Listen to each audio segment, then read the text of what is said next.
Hello and welcome to Beauty Espas TV. I'm Ritu Jha, editor, Beauty Espas Media, Beauty Launchpad India magazine. And now with all the online platforms and handles, we are all set to cover the industry digitally in a very big way. We are honored to have with us today none other than Cherry Petenbrink, celebrity hairdresser from USA. She is Joico's artistic, she's an artistic expert, a platform artist with Joico. She's also the artistic director with Olivia Garden that has been in India for many years now. Besides, she's been an entrepreneur, having sold her, after having run and sold her own salon,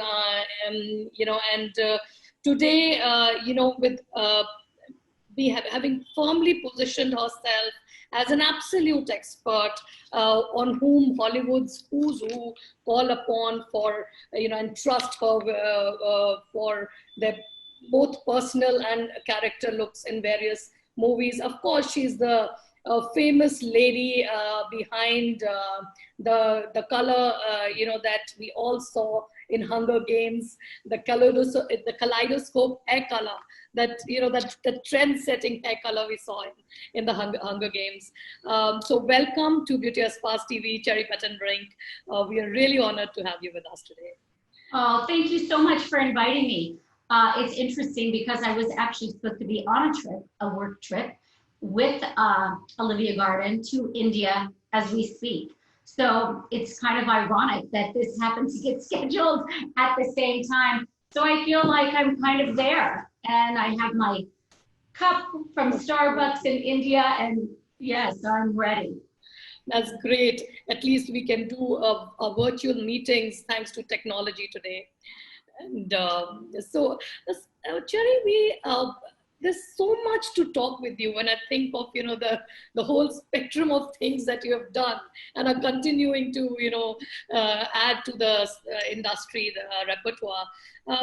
We would like to start from the very beginning, like why you chose this industry in the first place, why you became a hairdresser, and some of the major milestones that you think were, watershed in your career. Yeah, it's interesting because a lot of people talk about as young children, they had an interest in with their dolls and these kind of things. And I'm sure I loved doing hair on my dolls and all of that as well.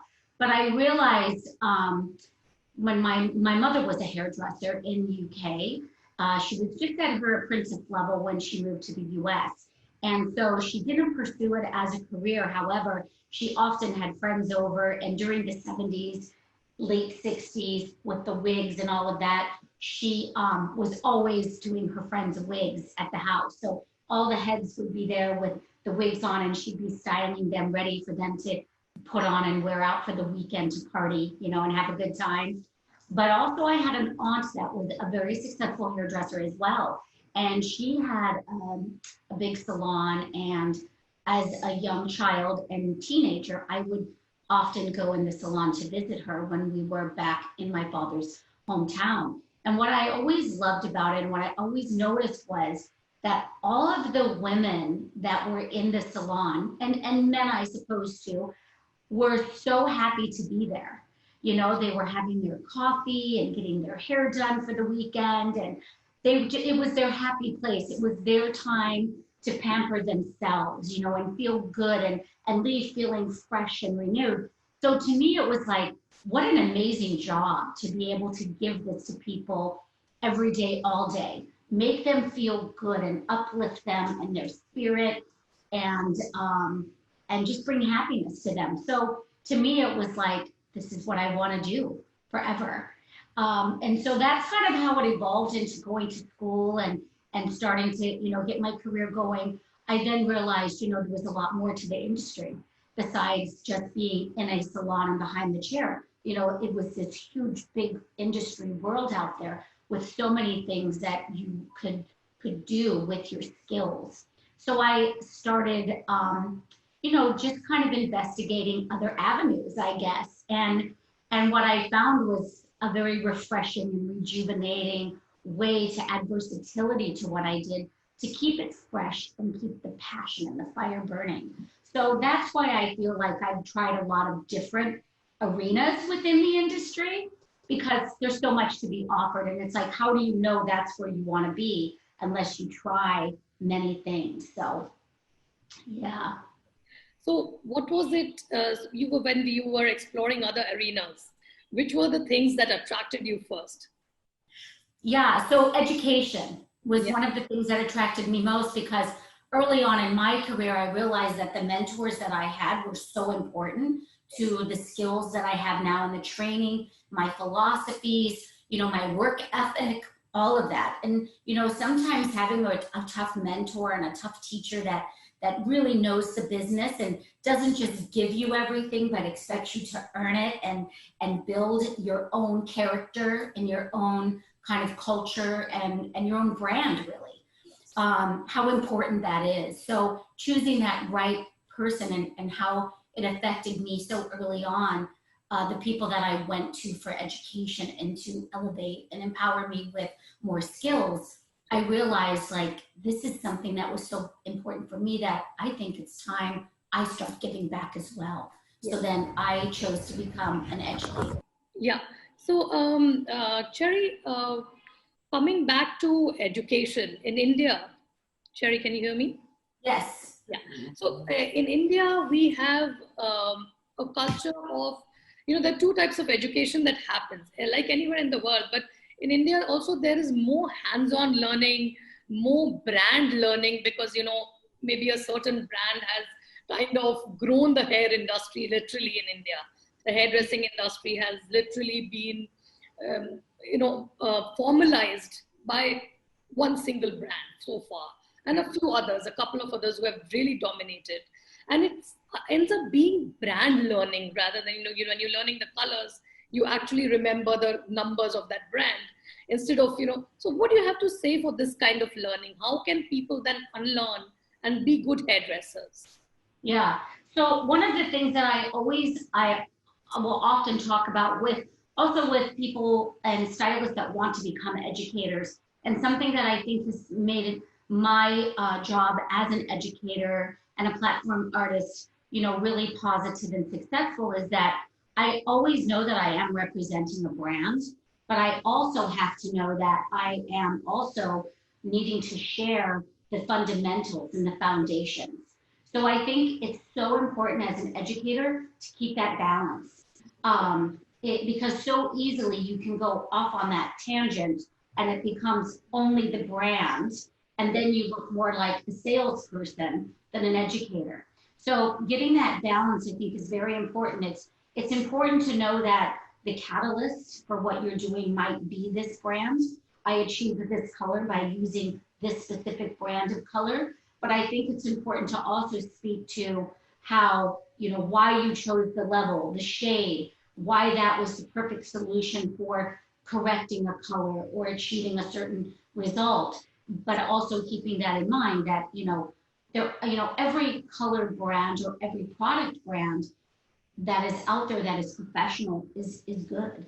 With all of the regulations now, there's no major brand that you can say is less or better. So it's again, you speak to the positives, you speak to what the differences are of that brand, why you choose it as your brand, and then from there you move into a more technical, fundamental, and foundational education.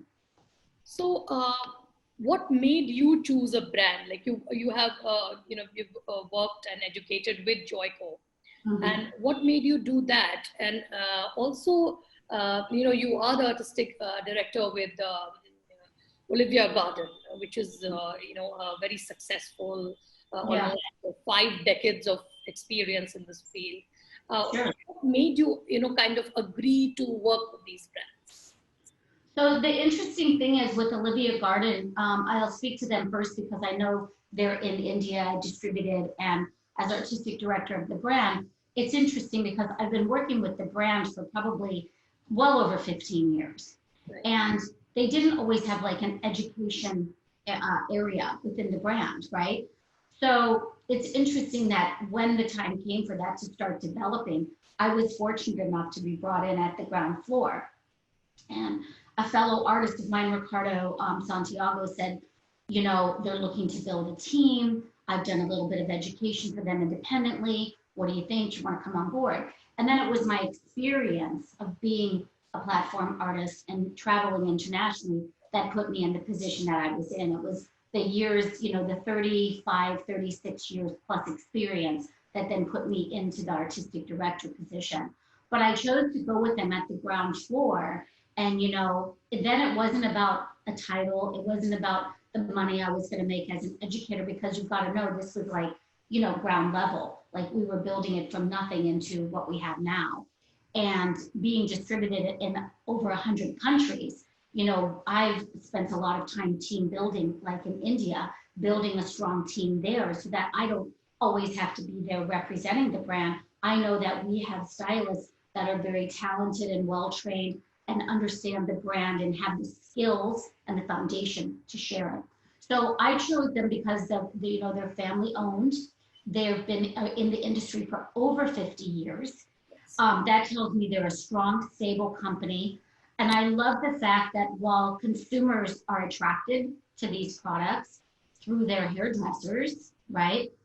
And the great part about it is they always have the stylist in mind.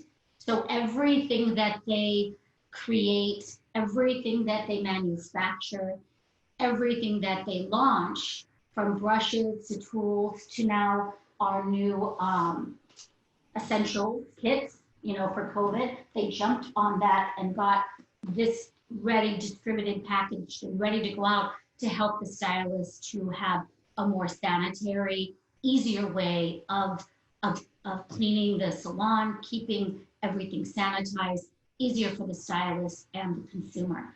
So that was what really attracted me, that Anne and Pierre have taken the company now from the hands of their parents to continue this legacy. And they truly are, they truly have the best interest of their customer, which is the hairdresser, in mind with everything they do. Sure. And as far as Joico, it's interesting because I had worked with many different brands. I've been hairdressing 15 years. I've been with the company now 22 years. I did have a small break in between. I opened an academy for another brand.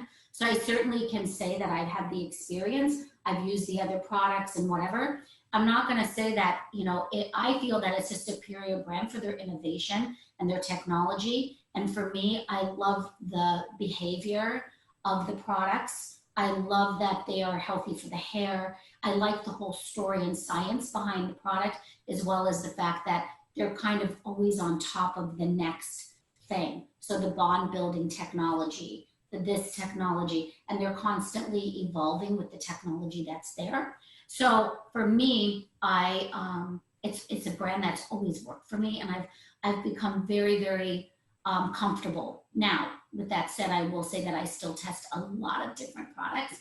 I always want to know what everyone has, because I want to know that the brand I'm working for can stand up to and be parallel to any other brand that's out there on the market. I don't want to ever feel like the brand I represent is here and all the other brands are here. I want to know that we're keeping up, you know, with the benchmark and growing with everyone else.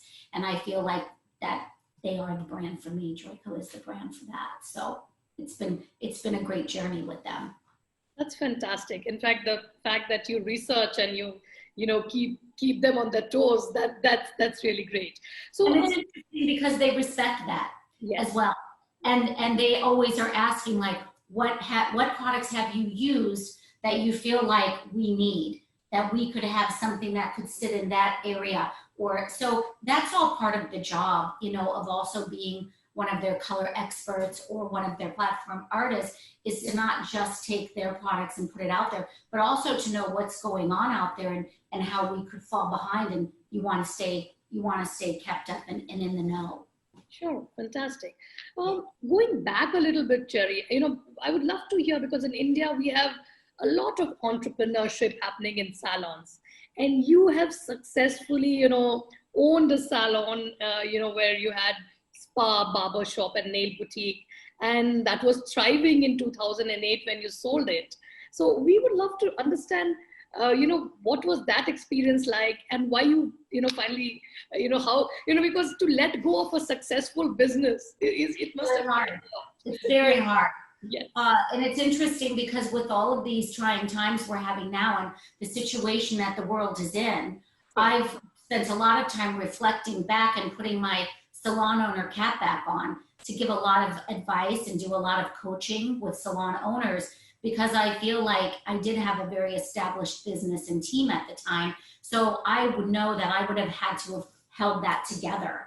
So I often am reminiscing back on, this would be a great idea. This probably could have worked. I think this would have been a great solution and things like that. And I've shared it with a lot of my salon owner friends around the world, actually. So that's been a lot of fun for me to reflect back. But it all started very kind of generically and organically because my husband was in the military for 20 years. So we moved a lot. We moved very often. My father was also in the military for 20 years. So 16 years of my life I spent with my father in the military traveling, and then another 20 with my husband. Wow. And so the interesting thing about that is I was constantly rebuilding a clientele, right? And I was constantly, I'd go to a salon, they'd have a different brand, and then you'd have to learn that brand and that kind of thing.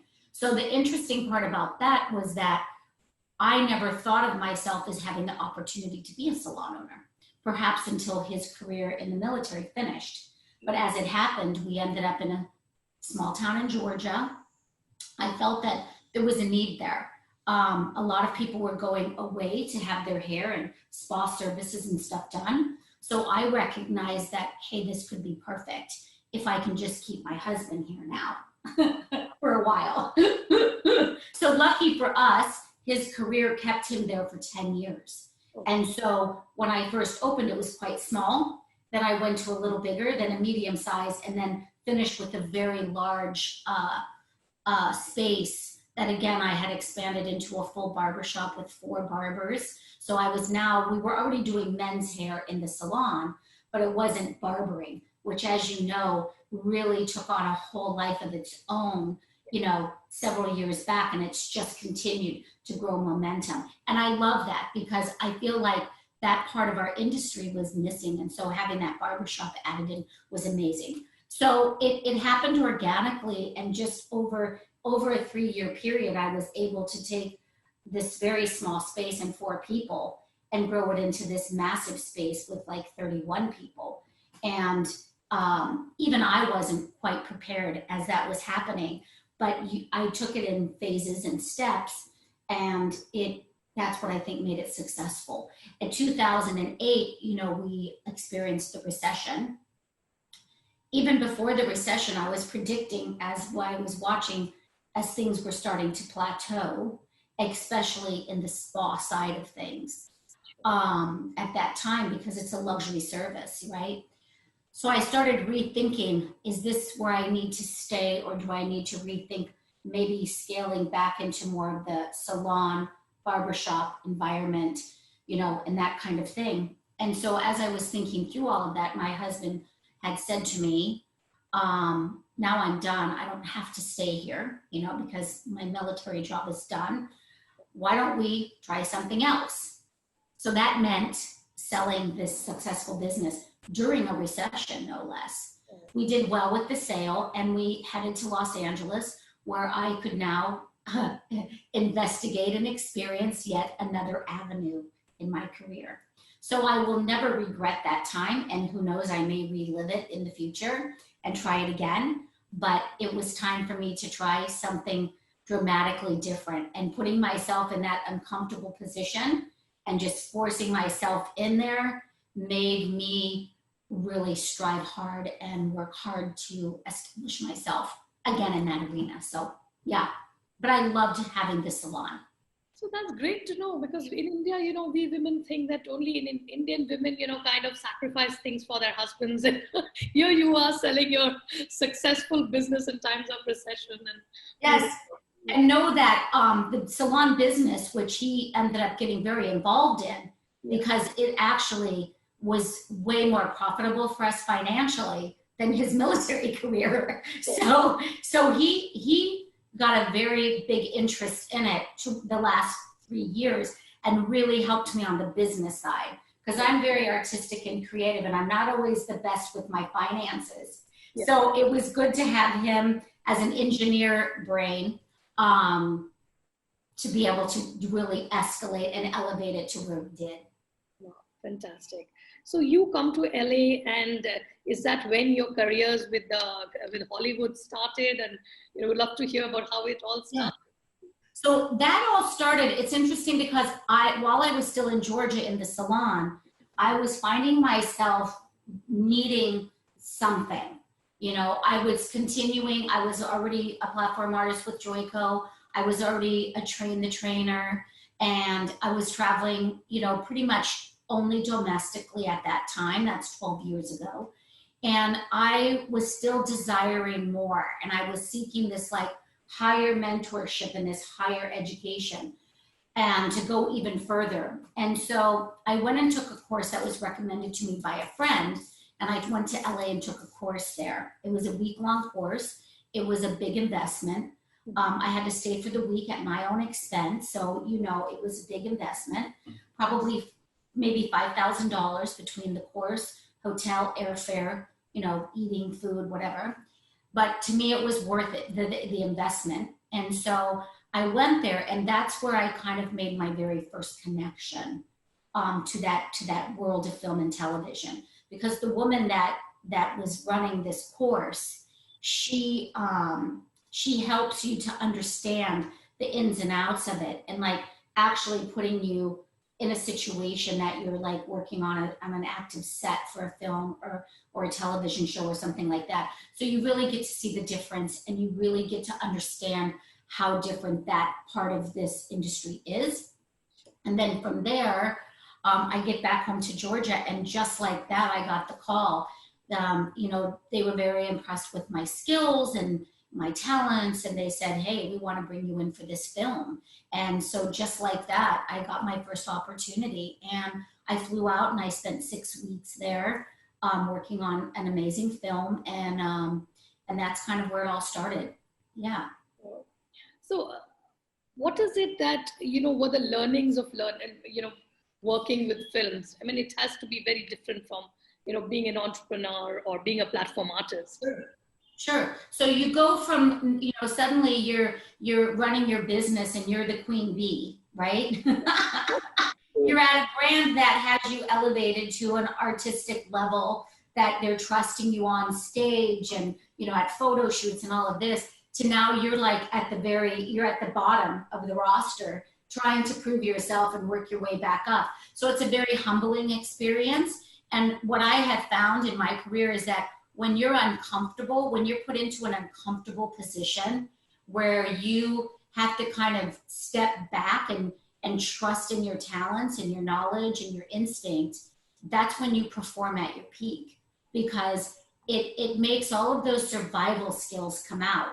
And suddenly your brain is saying like, girl, you can do this. You know this, you know how to do this, just listen. So you start, it becomes those skills of like being a leader in a brand and being a leader as a salon owner to your employees and your team. Suddenly those same survival skills kick in, and you begin to listen and watch and look very carefully, so that that you can learn from the best to become the best. And it's again about surrounding yourself with that. So it was very different, and I will tell you, I was terrified, because I'm showing up with, I have no idea, and suddenly I'm in this trailer, on an active movie set, and I've got these celebrities walking in that I have always been like, oh my gosh, he's been nominated for an Oscar, she's won an Oscar, this is this and this is that, and you realize that here you are, suddenly you've been thrown into this world to kind of prove yourself, and it's a great sense of accomplishment at the same time, because there's not, luck is involved, as to a certain degree. Luck is involved. Luck can put you in a situation, Yes. Luck cannot get you through and out of that situation. That has to be done with hard work and performance and all of that. So I think that's something people always have to remember. I've had a lot of people say to me, oh, well, you lived in Los Angeles, so you were lucky. And it's like, no, I had to put myself in a position to have the luck of an opportunity coming to me because of my location, but then I had to prove myself through the luck. The luck now was gone, and now it's proving yourself, because you will only get lucky once if you don't prove yourself and you can't perform or you can't step up to the task, you know? And so anyway, as time went on, I really enjoyed working in that industry. Working on Hunger Games was huge. Here's this blockbuster movie suddenly again. Luck has it. I'm a very good friends with the person that's now been put in charge of the hair department. And she says to me, I need a top-notch colorist that can make all these crazy kaleidoscope colors. I know you do all of that day in and day out at Joico. I've seen you at the shows. I've seen your work in print, So you're my girl. I trust you and I want you. And so again, I got lucky there because I happened to know the person that got this opportunity, that trusted me. But then to prove yourself through that to production, to her day in and day out, to the actors, having to take this hair from this color to this color, looking at, creating 500 plus looks for the Capital Citizens and establishing those looks, the wig coloring, the hair coloring, all of that, that has to be, you've got 20 eyes on you, and they're looking for specific something that you have to figure out what it is they're looking for and understand it. So it's not about what I wanted to see or what I could create. It was about me creating the vision that they wanted to see. I had to make the department head happy first. I had to make Linda happy first. And then it went through like that. So, and then from that experience, of course, came a lot of other amazing experiences. So, and it just kind of evolved from there. So that means a lot of humbling. It also means, huge experience that, you can then pass on now to, your juniors. What are we'd love to also hear, while we understand your success story, we also would like to understand what are the biggest mistakes you've made in your career. And you think now when you look back that, oh, maybe if I had done this, it would have been better. What are the biggest mistakes? So, it's funny because one of my mantras is I don't like to live life with regrets. That's why I try to take every opportunity and every chance that I can, because I feel like if you don't try, you don't know, right? So that's kind of something I want to feel like I've lived through life with no regrets. What I will say is that sometimes when I look back, I wish sometimes that I would be a little more assertive and a little more aggressive. I do tend to be the person that sits back, takes things very carefully and thought out and move forward with it. I'm not that person that just dives in. It's not like I've ever been that person that's like, I'm here, let's do this, I got this. I'm more that person that's going to sit back, I'm going to listen, I'm going to observe, I'm going to take it all in, and then I'm going to, go about my plan. So sometimes I feel like if there were times that I wish I would have been a little more assertive in that and not as observant to be waiting to be, okay, we pick you, or pointing for me, but to put myself out there and be more like, you need me, you need me. There's a lot of lessons to be learned too about like listening. You have to be a good listener, and you have to know how to observe your surroundings and know who the players are and what's what.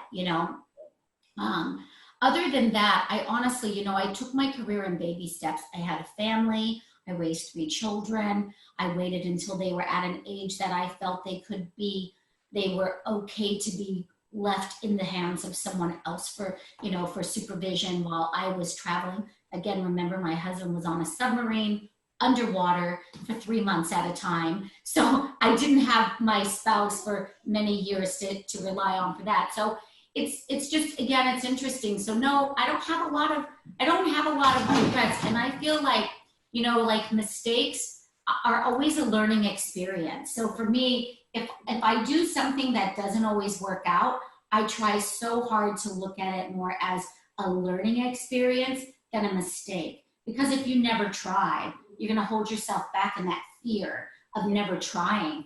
Oh, I can't do it because I'll make a mistake. I can't do it because I'll never achieve it. You never will, you know? So at some point you have to learn, you have to take those lessons or, mistakes, turn them into lessons and learn from them. When you don't learn from them and you continue to do it over and over again, that's when they become mistakes because you know better.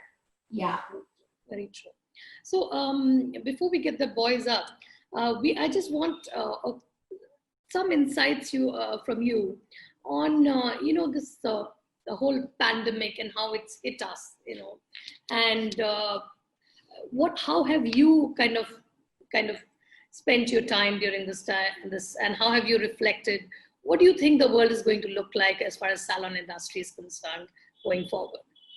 Well, it's interesting because, like you said, I love the way you worded that. Like it hit us, because I remember flying home on March 2nd. I flew home early because there was a tornado and really bad weather in Nashville. So they were like, the people that I was working with said, get on a flight early and just go home because we're done here for the day. There's no point in spending the night. Just get on a plane and go. So I got on a plane and I came home. And it was almost the next day that I woke up and I realized, like, our lives are about to change. And it was still very early on. It was before major lockdowns. But watching what was going on around the world and in other countries, it made me realize, because I see things from a global perspective because of my job.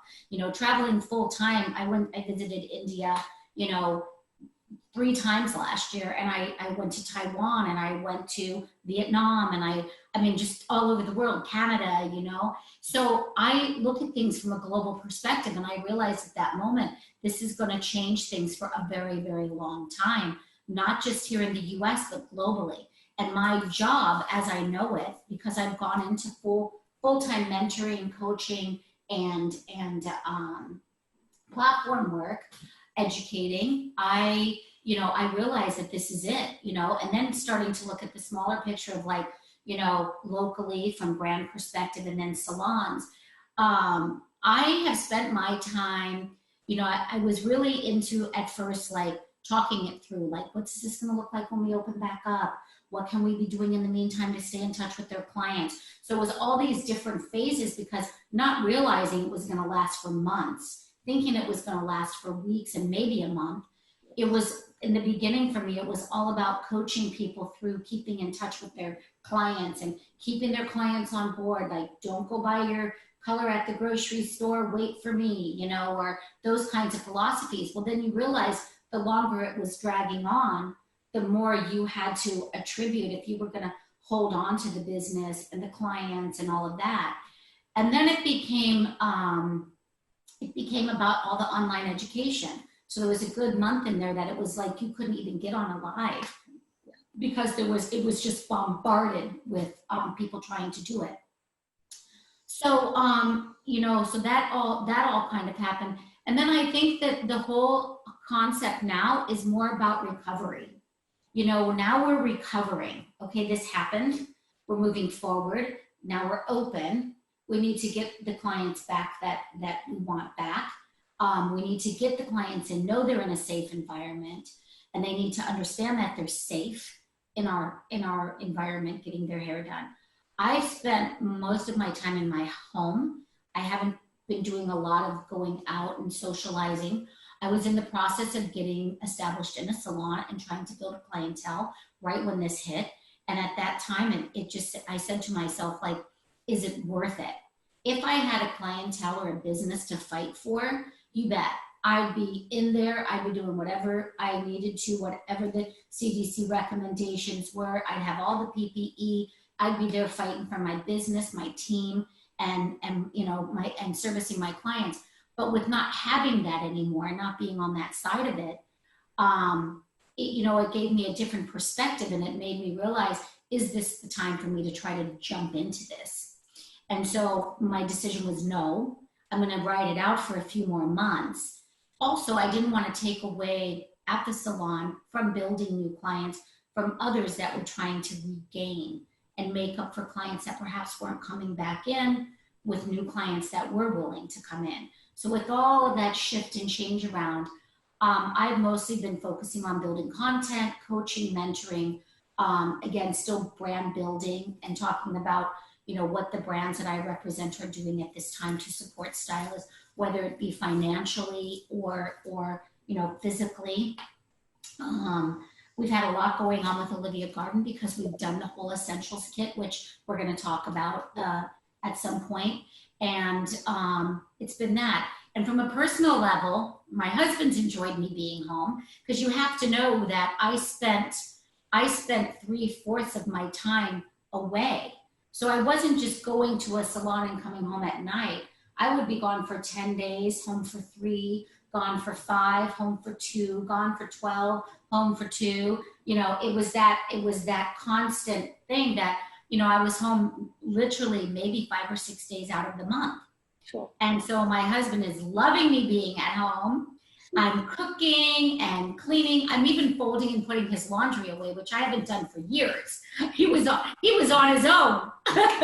And now he's back to being pampered, and I'm enjoying it. I have a garden. I'm growing my own organic vegetables in my garden, and I'm loving that. I'm getting my daily exercise, and it's so eating healthy. So it's just kind of, for me, it's been like a rejuvenating, reinventing, reinvigorating time to embrace. I can see that you're also a fitness freak.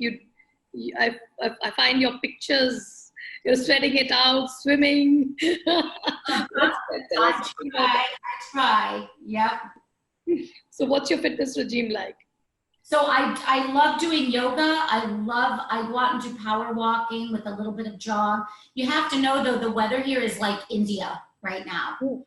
In Houston. Hot, humid. 103, 102, 90% humidity. So it's like early morning exercise for sure. And then, so you really get to sweat it out, and it feels good. It feels good to sweat it out. And swimming. Yeah, and I'm lucky we moved here to Houston. We were able to buy a home that had a pool, and I can swim some laps and do some aquatic aerobics and stuff. So, and I have a grandchild that lives with me as well. So she keeps me 3 years old. So she also keeps me young and busy. Fantastic. And active. So at this point, I'll ask the boys to join us in. Rachit and Deepak, if you could just unmute yourselves and join us, please. Hello everyone. Good evening. Hi, good evening. So we have. Hi, good evening. Good evening, Ritu. Hey, good evening, Cherry. Rachit. Hey, Deepak. How are you? I'm good, We have myself. with us Cherry Petenbrink, and joining us, I'm very honored to have Deepak Jalhan, Director, Looks Prive, New Delhi, and of course Rachit Malhotra. He's a creative stylist and the director of Femina Plus Salons. So Cherry, you're meeting, the dynamos of Indian hairdressing, two of them, the guys who are on top of their game.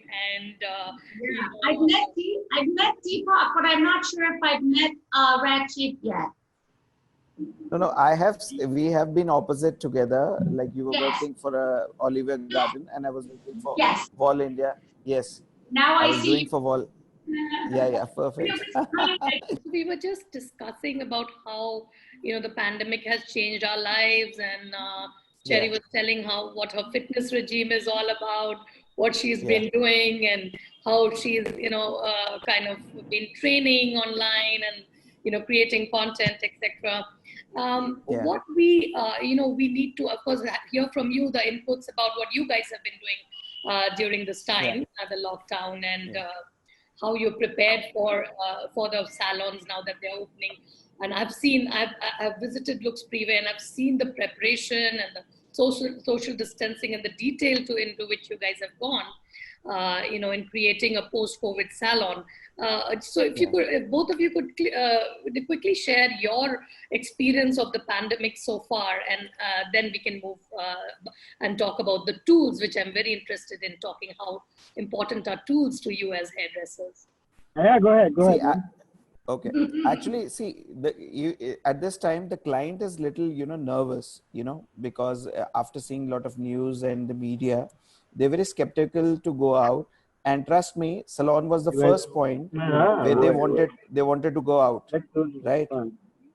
Yeah. So salon was the first point where they wanted to go out, and they came very nervous. But after seeing the systematic precautions which we were taking, they were very confident with the kind of services they want to take it up. So for example, if they came for a haircut, they converted their haircut to a pedicure also. They converted into skin also, which we were very apprehensive when we started that, these things will not go up. But to our surprise, after seeing the confidence level in the client and the confidence level in our team, so actually the business started pouring in. And it takes time, because client needs to understand the culture and the values and the system, how you guys are operating. So after seeing the success story, they make a videos, they follow you on the internet, they see what kind of things you are doing, and the kind of notifications, like from, and to the entry point, to the thermometer checking, to giving gloves to them, and to giving them shoe covers, and wearing disposable aprons in front of the client, and making sure everything which we use is disposable. At the same time, the tools, come out from the sterilizer in front of them, and you keep them in front of them, and use hand sanitizers on a frequent basis, and tell them to wash their hands for 20 seconds. These things, when you do it on a regular way, and you try, now the thing is, you don't need to be a backstage hero. You need to be a front stage hero after this COVID. So whatever you want to do it, please make sure, there are cameras around you. People would love to see you, how you're doing. You cannot do things which is like a backstage. They want to see you, how your tools you have kept, what are you using, how you're sanitizing the chairs, how much social distancing you are following, and from where the staff is coming. Is he coming from a zone which is like a COVID operated, a lot of patients. Client wants to know in and out of everything. For example, for very finicky clients, what we have also done is, like if they want to use a tools, we are selling tools also. Like you want to use a clipper, you can buy a clipper from us.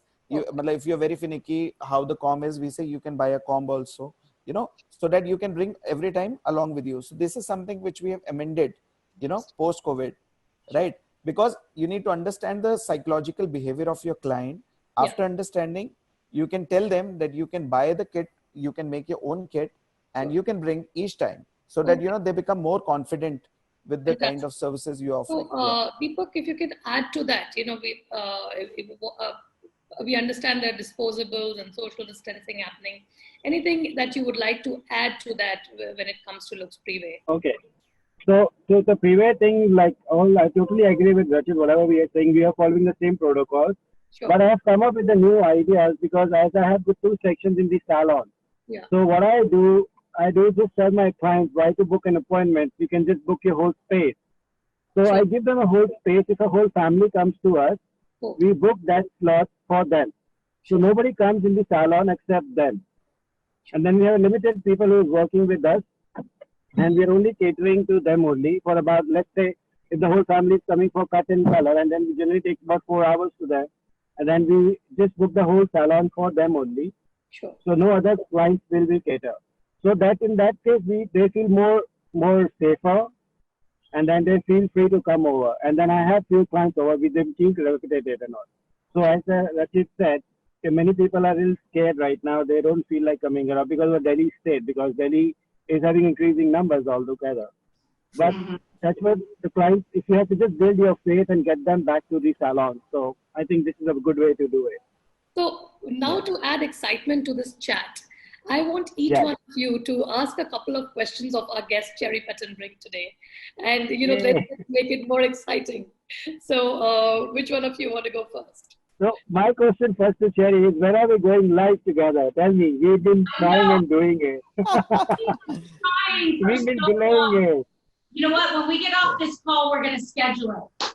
Done deal with that. For sure. Guys together, yeah. It's easy because it's still doable evening time for you, and for me, Oh, yes. still, it's early morning, but it's not like before the sun comes up. So I got to remember this time because I had it backwards. So I was thinking I would have to be up at 3 a.m. And I was like, I'm not sure about that. No. I won't even push you for that. Don't worry. We'll do it whenever you're comfortable with, for sure. Okay. Let's do that way. We're going to make it happen. Done. Yeah. Yeah. That was my exciting question to Cherry. Rachit, what you coming up with? So yes, I would say, we should plan some kind of a party of all the hairstylists and the fraternity together. It's been a long time, we have been locked down, and the kind of live sessions we are doing it, this has brought us very close to each other, right? So in spite of this time also, it feels nice to be connected to Cherry, Ritu and Deepak, from different zones. But at the same time, we should be thinking, what is the next thing you're thinking as a Cherry? What is the next step or next vision which you think would be for another like 2020 or 21? How we come up with something new or creative in order to make our profession more fascinating. Right? Yeah, I think that it's going to be very interesting moving forward because I'm noticing a lot of the shows here, for sure, everything's canceled for 2020. But a lot of them are doing virtual situations. I did participate with Olaplex in a virtual show using featuring Olivia Garden tools. And that was really fun. And it was a full day. It went on all day and people could just spend the time logging in and watching what they wanted. They could buy a ticket to unlimited access, which means they could watch every single artist if they chose to, like they would do at a hair show walking around. Or they could have specific speakers and specific topics that they wanted to sit in on. So the prices could vary depending on, what they wanted out of it. But I think what people are really desiring now is they still need to be inspired. As artists, we constantly need inspiration. So finding ways that we can still do something virtually, whether it's still doing a photo shoot where, you're following all the rules, or if it's these virtual shows like from your home, from your salon, that you can still do. I think that moving forward, that's a big part of it because, overall the industry is changing. And I think now more than ever, the client experience is coming back to the salon because like Deepak was saying, you're blocking out time where people can have their own time. And that's something I realized for me as a hairdresser behind the chair a few years ago. Well, when I moved to LA especially, I made that decision, leaving my own salon and seeing 15 people a day that I was rotating. All day I would have 3 and 4 clients that I would be flipping and flopping around and doing color and then styling and doing this. I realized there that people appreciated that customer service. I could raise my ticket, I could attract the clientele I wanted, and I could give them that time. And I think coaching through that, like you have the experience, both of you guys.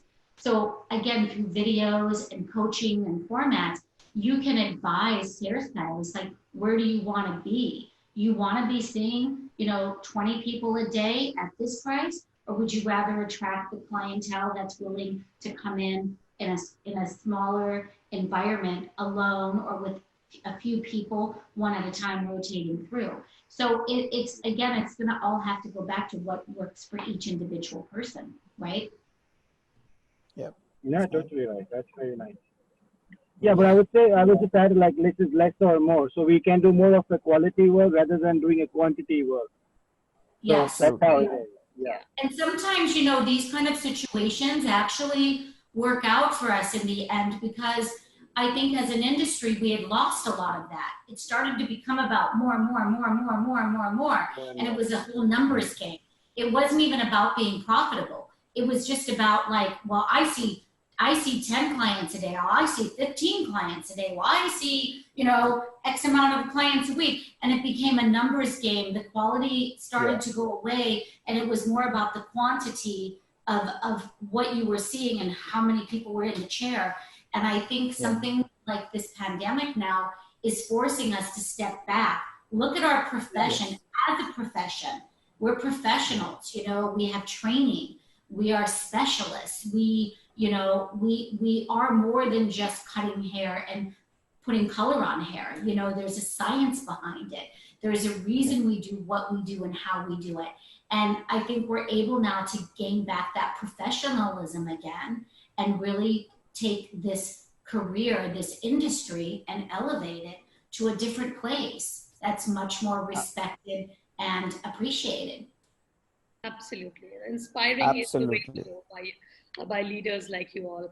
So, so I want you guys to dwell upon two things now. One is, of course, tools. How important are tools? You know, how important have tools been in your career? And, you know, how do you pick your tools? And Cherry, you can tell us about that, you know, the COVID set that Olivia Garden has launched. So we can start with you, Cherry, and then come to the boys.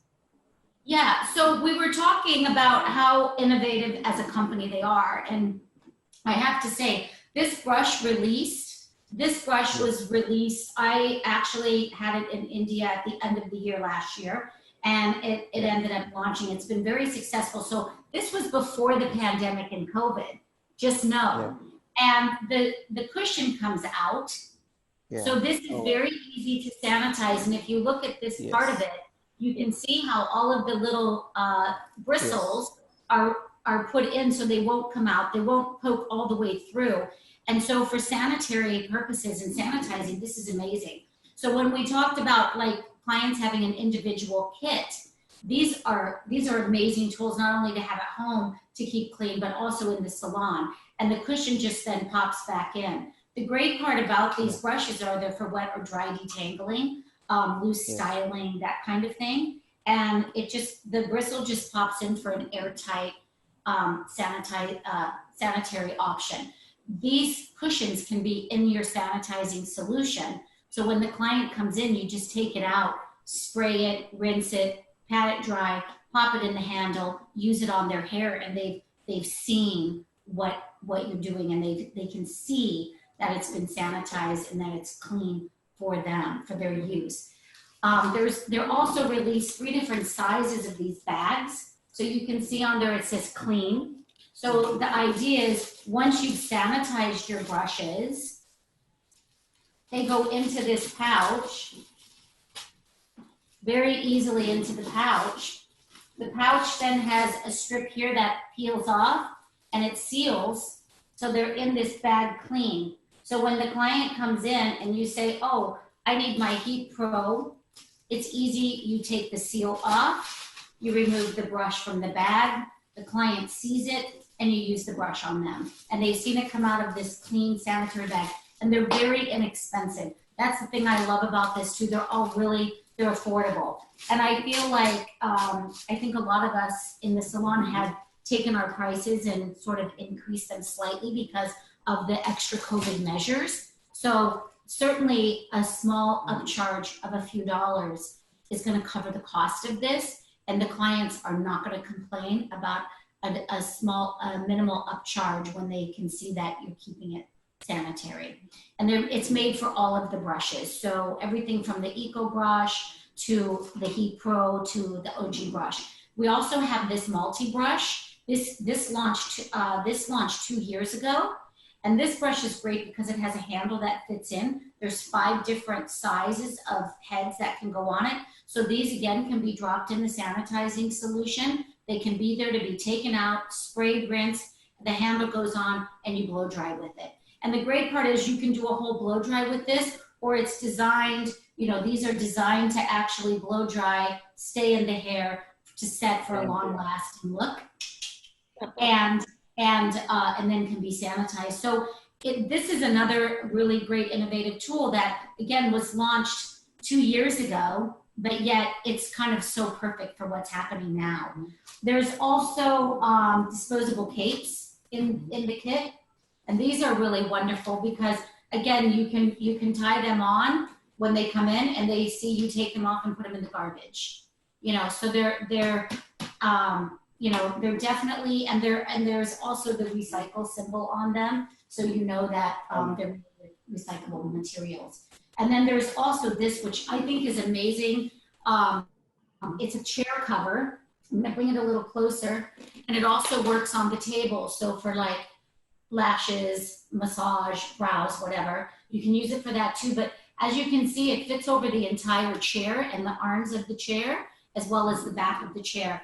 The great part about this is once you've disinfected, you just put this over the chair. So it also helps to keep any chemicals that you're using on the chair from transferring onto the client's skin. So that's something that's really important. I know for me, I don't like chemicals. I don't like cleaning chemicals. I don't like laundry detergent chemicals, all of that that's going to be on my body. So for me, this is amazing because I know that I'm sitting in a seat. I've got the plastic cover on, and I know that any chemicals that have been put on the surface isn't going to leach then onto my skin and cause perhaps irritation, which is a big one, right? There's also the disposable masks. There's this cloth mask that's washable, that the disposable mask can go inside as well for like a double protection. What else? Oh, and gloves. And the great part about the gloves is that they are not medical grade. So the reason, you know, there's a difference between being antibacterial and not transferring a virus and being medical because of the thickness and the fact that it can't be punctured even for other things to penetrate through. So I love that they went through with the non-medical, because the great part about that is they're not taking away from the medical profession and what they may need as gloves. My favorite is this face shield, because these have been very popular for hairdressers as well as anyone having to wear the mask for a long time. It has a film on it, so it looks a little hazy, but there's a film that easily just peels off, right? And then it has this nice foam at the top. So when it fits on, it's very comfortable here and soft on the face. So I love that about the shields. And again, they're all super affordable. And these can be, you know, worn by the stylist for, again, for that extra protection for the clients to see and know that they're, all the measures have been taken. We've seen the hacks as well with the masks to pull the straps back and use a clip. That's genius for the comfort of, you know, behind the ear, or the extender hook down here for when you're doing men's hair. Those are great hacks as well. Yeah, so I've been really pleased that we have so much to offer for this, like that quick. It didn't take Anne and Pierre a year to think this through. They just like, boom, jumped on it. So yeah, and I love all of that. That's indeed an interesting journey into the post-COVID solutions from Olivia Garden. But what we are also trying to figure out is, how do you choose your tools? I mean, how tools have been important for you, and just briefly, if you could tell us, you know, and then we can. Yeah. So what I look for I look for tools, you know, is functionality, how well they function and perform. That's number one. Also, I look at the price point. Just because something's more expensive doesn't mean it's always better. Often it is the case. I mean, look at, you know, designer clothes. If they're made with a better quality leather or something like that, then obviously they're going to be a little higher price. But for me, it's really about functionality as much as anything. I want to know that the tools that I'm using are going to hold up and they're going to endure, you know, a long day in the salon and that kind of thing. So I usually first look for, you know, the quality of marksmanship, how it's made, as well as the functionality and how it truly makes my life in the salon easier. Sure. Thank you. So Deepak, your take on that, please. Yeah. So my take on that is, like, I really like the product which Olivia showed, Cherry showed, sorry. So I would like to, I will go ahead to Shubham, and I'm going to ask for all these things, the chairs, mats, and everything, which is really nice. I've been looking for that. Am I audible? Can you hear me? Yes. Okay, Yes. cool. So yeah, definitely I'm going to do that.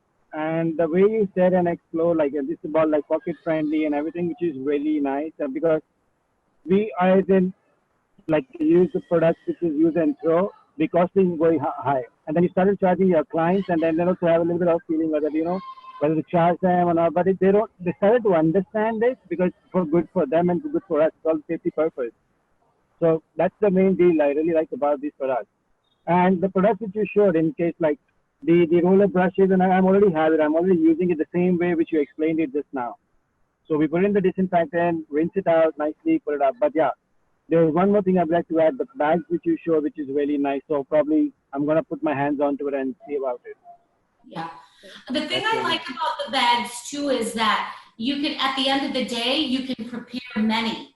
You can prepare them, many of them with a comb, a different size of brush. So at least the first part of your day, you're not having to go through all the rinsing and drying and getting the disinfectant solution on. It's already done. It's already clean. Everything's taken care of. Sometimes you end up double sanitizing because you're afraid if the client doesn't see you doing it, then you have to do it again to show you did it.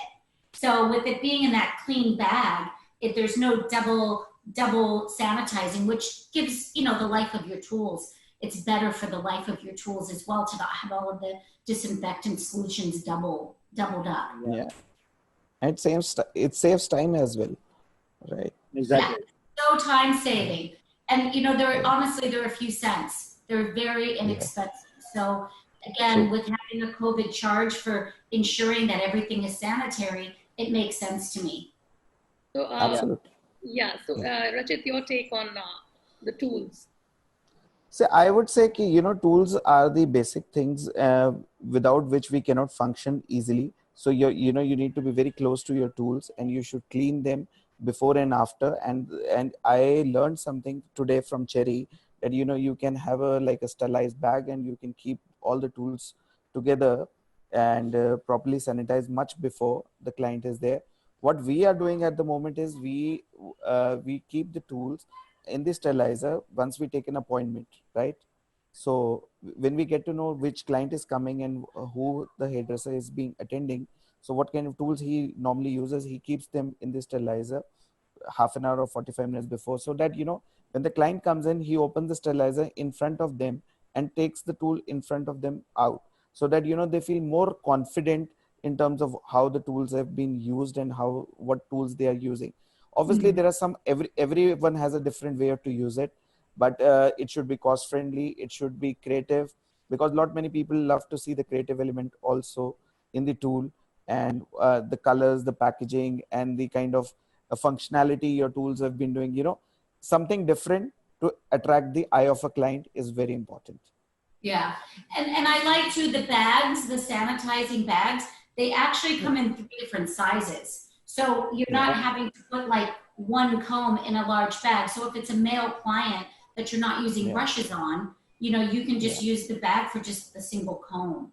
And I like the idea of, once it's sterilized, putting it in the bag so it's not sterilizing longer or staying in a solution longer or any of those kinds of things to maybe break down the life and the quality of the brush or comb. Yeah. You would like to tell us about how you choose your tools? How you choose what you work with, the tools? You asking me? Yeah. Cool. So my thing is like when I go in the morning, I take out all my kit out. Yeah. Put them into the sterilizer, as I said, like the day starts. No, I mean, how you choose your tools? How you pick the tools you want to work with? First time. Okay. Yeah.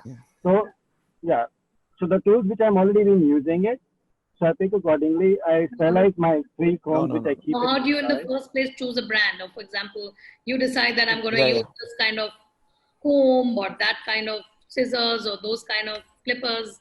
How do you, kind of assess and buy them?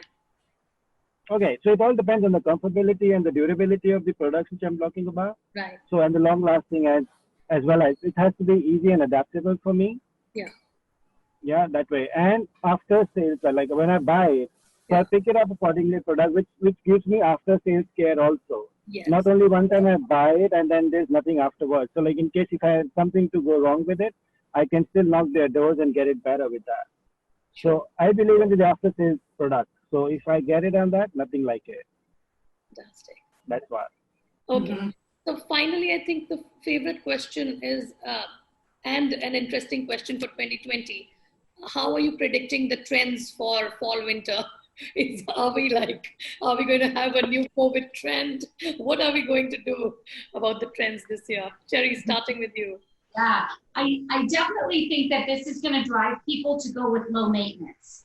While people don't think the salon, they're still going to have, they're still going to want that experience, but I think they're not going to want to have to do it as often. They're not going to want to have to go in, the weekly blow dry is probably not going to be happening as much because again, it's limiting your exposure and prioritizing that exposure. So I feel that a little bit more of wash and go, a little more of those kind of easy, lower maintenance styles, with balayage and hand painting, it's already low maintenance color. So that I think will continue. And then, as far as like the cuts, I think going back to the just really classic foundational cutting so that it can grow out gracefully. So that they might be having trims every 3 months versus every 6 weeks. And they can stretch those appointments slightly until things calm down more. Because I'm that person that I want to limit my exposure. Everything I have to leave my house to do, I have to prioritize and ask myself, is this something that I have to do or is it something I want to do? And it makes up the difference, So I think that our clients will be asking that question a lot. What used to be their norm, going in the salon for a blow dry every week or sometimes twice a week if they could afford it, that I think will scale back a little bit. Yeah, for sure. So more wash and go, easy, carefree, low maintenance. Yeah. Lots of DIYs and lots of home care stuff happening, home styling and things like that. And back to the home care and stuff. I don't know where the stance is for the guys on this, but there was a lot of talk about like home kits, right? Here in the US and Europe too, I know a lot of my friends I was following there, and there was a very strong line. There were people that felt this way, yeah, it's a fabulous idea. And then there was this side that was like, absolutely not.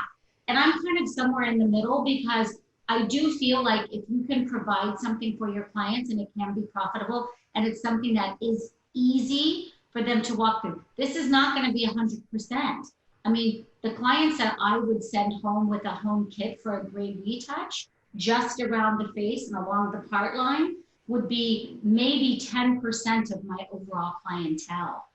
Sending them home or having them pop by for a refresher to give their shine and kind of take away some of the brassiness, again, that's going to make up another, maybe 20% of my clientele.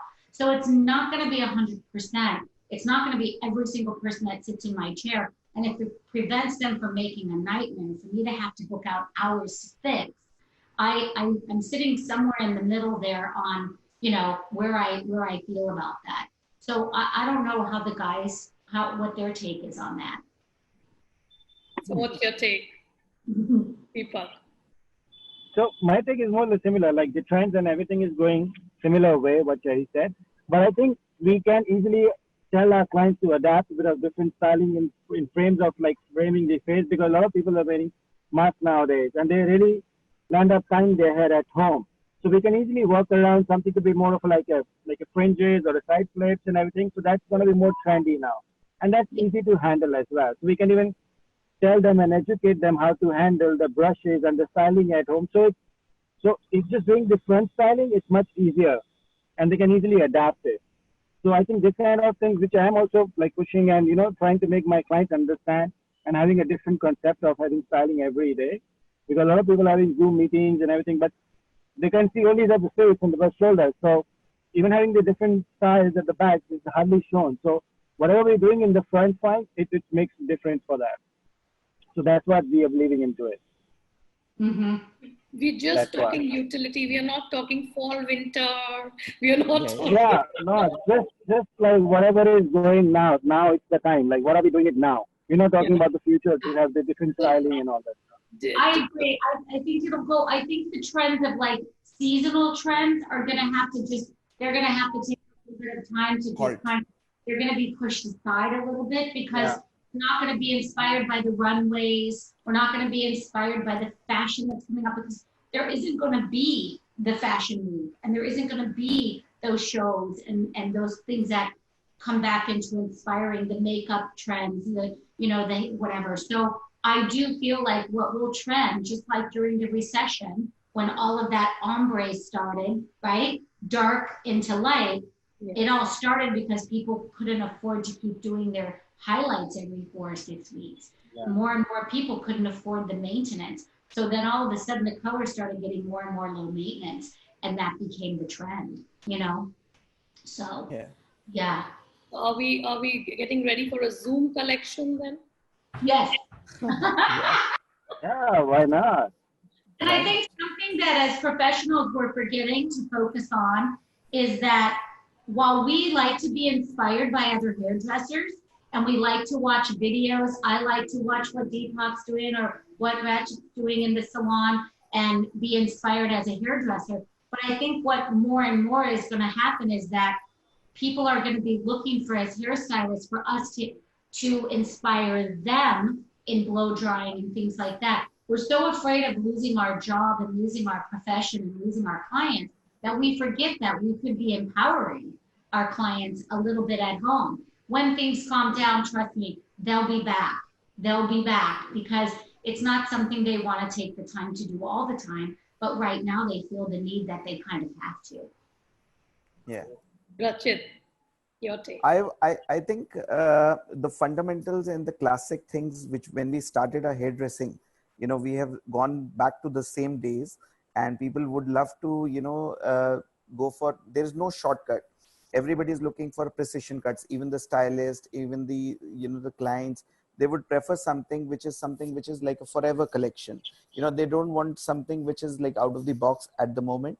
They want something which is classic, which is evergreen, and something which requires low maintenance at the same time, which can be easily handled well with the kind of their knowledge. So I would personally feel, I would be going for those kind of looks, which is something very precise and very neat and very, upmarket.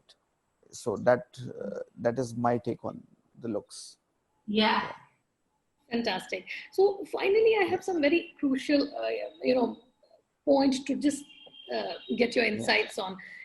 Jerry, you have this beautiful, quote on your Insta, where you're saying, it's okay if you aren't feeling it 100% of the time. Be positive, but also recognize that you may need to vent, maybe a down day. See, we, especially now, we need to recognize the need for, taking care of our mental health. We all have been, we are an industry who is so much about looking good and, but what about feeling good? Now's the time when we need to focus on that more and more. So what is your advice on taking care of, of our, our industry as far as the mental health goes? Because we are suffering. The financial crisis is huge for the industry. Mm-hmm. And so, yes, what's your advice? And I feel like the whole crisis, like you said, it's across the board. It's not just salon owners, it's, hairstylists that work in salons. It's the big brands, the major brands in their manufacturing and their sales, the salespeople, the distributors, the people that manufacture the supplies that aren't now being distributed and have slowed down. So the trickle down effect is so massive. And I think that it's very important for us as individuals to recognize that sometimes it's okay if something that's affecting our life so massively that we allow ourselves to think it through and feel it. So much of the time we've spent just keep a smile on your face and just keep going through it positive. Don't be negative when the negative effects are massive. And to suppress all of that, I think can be a very dangerous thing. So whether it's speaking with your spouse or speaking with your friends and neighbors or your family or whatever it is, I think it's okay once in a while to be able to just say, I'm a little freaked out right now. I'm really nervous about what's going on in the world. I'm really scared about the future. And then let yourself kind of think of solutions of how you're going to work yourself out of that. because just putting it away is only making it grow bigger. It's like a cancer, you know, you don't take care of it, it's going to continue to grow. It has to be taken care of and addressed and shrunk and made to go away. So I think the first phase of that would be like, you know, acknowledging that, okay, this is a problem for me, and then working through the solutions of how it can be resolved and how to get back on track to the positive, instead of just saying like, let's pretend it's not happening. I'm okay. Everything's good. I'll just smile and everything's good. That's not healthy. So I do think that it's okay that people need to understand that it's okay to say that you're nervous or things, you know, you're concerned about the future, because everybody's should be concerned, because it's a very different time for us, right? So I think that's important. And it's really important, the issues that we've seen with, you know, with mental health, and the fact that the suicide rate is so high, and there's so many people feeling desperate about so many situations. And I think that, you know, seeking help, seeking advice, and getting that support from whoever it might be, or however it might be. Sometimes just writing it down and rereading it a few days later and go, wow, I was having a bad day. Thank goodness I got out of that, you know, but it makes you realize that you're feeling it and living it and a part of it. Rachit, what do you have to say? Yeah, I would say at this time, you know, we should not be limited to ourselves. We should talk to each other. We should discuss. We should have a bond of good fraternity, and we should discuss our internal feelings. And I also agree that, you know, there is a problem between a creative and being a owner. So sometimes because of all these situations and because of the tense situation, your creativity goes declining mode. So until unless you talk to each other, and you talk with your fraternity, your friends, and then you can come to know a situation that everybody is passing to the same stage. So if you keep it to only yourself, then you will feel everything is going with you. But if you keep on talking with others around, and if you understand, you read a lot and you see videos, then you understand, you know, this is a common problem which is happening everywhere. So, you know, be limited, and be I would say, you know, be open, and you know, you should talk to each other. That's the whole point. Anything you're doing for your staff at the salon to, you know, reach out to them? See, what we're doing is we have given our personal numbers, addresses to them firstly, and we have gone for an insurance for all of them after we open it up, and so that, you know, everybody is confident enough. And we have made a kitty also, like of the whole salon. Like every salon person, they add a little amount together, and that fund is kept for the emergency time. If any of the team is being needed, you know, we don't need to ask from anybody else. We are 80 people working together. So 80 people, if they put it a little amount, which is very good amount for somebody who needs it. So this is what we have started as an internal this thing. So this is my personal take. Yeah. It's fantastic. Fantastic. Yeah. That's very nice. So if you may allow it, I want to introduce my very dear friend to you guys, who's sitting next to me.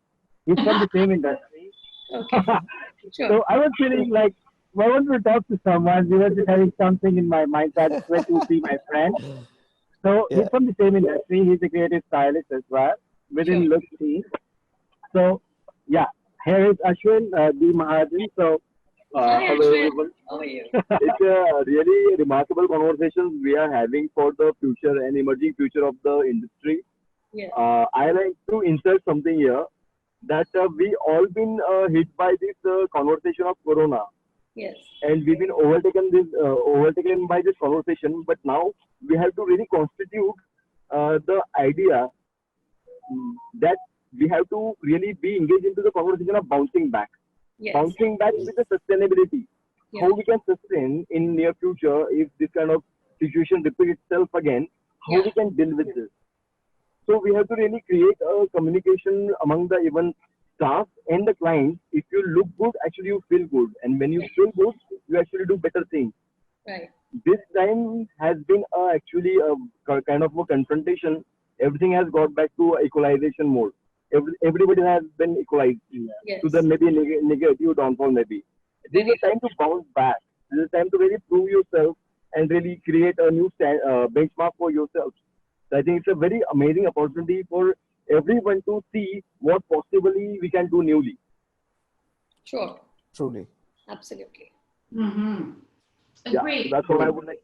That's great. That's a great input, Ashwin. Yeah. So Ritu, for 2 boys you get 1 free. Yeah? Thank you for accommodating me. Thank you. The welcome for Jerry Petenbrink. I know you're not coming for me.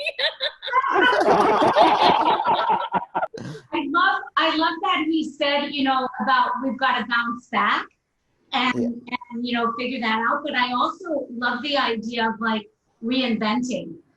Something I think a lot of people are doing is reinventing. What I'm hearing here in the US a lot, some stylists are choosing not to go back to the salon they were in to move into a better, that they feel is a better situation, and moving to newer salons that are that have more to offer, that are more professional and things like that. We have a lot of suite rentals here where, you just have a small room that you rent versus a major salon. So we're seeing a lot of that.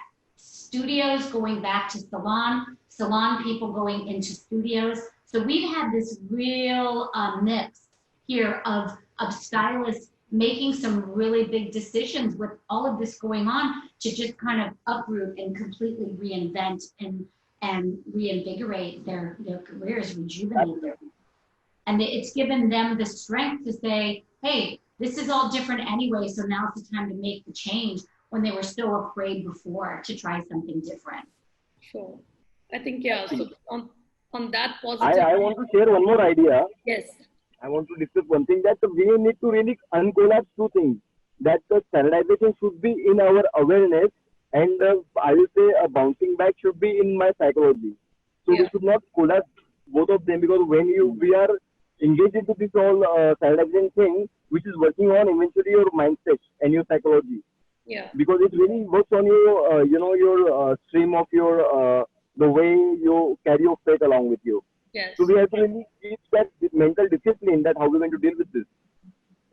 Yes. Great, yeah. Sterilization is basically something that salons have always been doing, I believe, and you just have to emphasize more. And you're right, that you have to think of bouncing back now, really, seriously. Yes, in a big way. A big Right. way. Yes. Quite big But way. I would like to also add certain thing. What happens is, many people, they started on an immediate mode, but later on they forget all the things. That's a human psychologically. Yes. So this thing should be a part of now system. Yeah. Right. We should inculcate it as a salon owner, as a staff, as a whole salon fraternity. That all these measures should be taken forever. Right. Yeah. It should not come because one negative point in our industry will be a bad mark for the whole industry. So, so we need to be very cautious about this thing also. Yes, agreed. So before we part ways, any, quick thoughts about, where you want to see yourself in 2021? What are our rock stars going to do in 2021? Where do they imagine they're going to be? So starting with Jerry. Well, I would like to imagine that I am going to be back on the road, mentoring and sharing and coaching and building brands. Yes. So that's what I'm hoping, maybe in smaller groups or not, and even in traveling, maybe it'll be a virtual travel. Maybe it'll still be virtually traveling to do more Zoom education, things like that. Certainly with a little bit of coordination, it's very easy to set up a classroom, for a Zoom. You can have 10, 12 students that you can still teach the fundamentals and things to, and elevate and inspire them. So hopefully that will be 2020, organizing that, if not personally, virtually. I would prefer to sit along with Cherry in US and partying around. He's very clear. I would like to add to Rachit that she got a very good swimming pool in her house. I would like to add that. Yes. Perfect. And you playing music. You know, you're playing Oh, music. I would love to play music there. I know you you. have that DJ. You've got some. Yeah. That's right. His name is. We will have our His own name. shows there. I will play the music for you guys. Yeah. His name is Deepak Jalhan. Short form is DJ. And Yeah. And we're going to, you guys can play some Punjabi music there, and you know I can virtually dance here if you want. We'll take you along. Don't worry, Ritu. Ashwin, your take. What are you? How do you imagine yourself bouncing back in 2021? So I have actually considered my vision, mission, and my value system very remarkably, and I'm making sure that around my surrounding, all my staff is engaged into the possibility of future, how they can really create a sustainable future for themselves and their families. Sure. So and actually we have created a platform. So we are discussing with DJ that virtual consulting of people and clients before they coming into the salon. So that will give them much more certainty and more faith that we are really taking care of things. Sure. And I think more importantly that we are open for communication. As we discussed that communication is lacking, and communication is a very essential part of humanity, I will say. I think that was lacking, and we are creating something on that. Oh, fantastic! Yeah. So technology is going to play a major role in our lives going forward. Sure. That will be a new normal, because new normal will be a lot of implication of technology coming along with, I will say, a beauty industry. That will be a really breakthrough. Will be there. Sure, fantastic. So on that note, I want to thank all of you for joining in at Beauty as Pass TV, and all the best. Stay safe, stay connected, and let's meet again and on different platforms, do something creative together. And thank you so much. Thank you, Cherry. I love all your ideas, and I'm going to make sure I get both of you guys on a live schedule soon in the next. Done. Thank you. Thank you so much. Thank you. Thank you, Ashwin. Thank you, Rachit. Thank you, Rachit. Bye. Bye. Bye.